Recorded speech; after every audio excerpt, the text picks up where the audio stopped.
ভূমিকম্প শেষ হয়েছে প্রায় ২০ থেকে ২৩ মিনিট হয়ে গেছে। কারণ ভূমিকম্প হয়েছে হচ্ছে ১০টা ৩৮ মিনিটে। আর এখন ১১টা বেজে গেছে।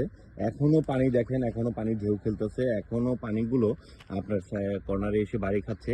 মানে ভূমিকম্প হলে সর্বপ্রথম আপনি বুঝতে পারবেন পানিতে, এবং হচ্ছে এই পানিটা অনেকটা সময় ধরে, যদিও এটা অনেক বড় বিল তো সেজন্য কম বোঝা যাচ্ছে, তবে পুকুরের পানিগুলো অনেকটা সময় ধরে দেখবেন যে ঢেউ খেলে পাড়ে এসে আছড়ে পড়ে। হ্যাঁ, তো ভূমিকম্পের সময় সবাই খুব সাবধানে থাকবেন, আর সেফলি থাকবেন, কোনো বড় বিল্ডিং এর নিচে থাকবেন না, পারলে খোলামেলা জায়গায় থাকবেন, যেটা আমাদেরকে আসলে সবসময় শেখানো হয় ভূমিকম্পের সময়।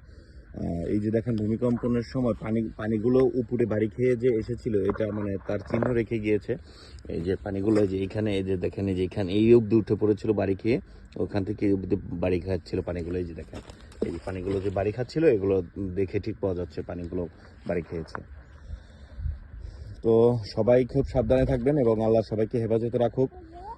ধন্যবাদ, সবাই ভালো থাকবেন। আসসালামু আলাইকুম।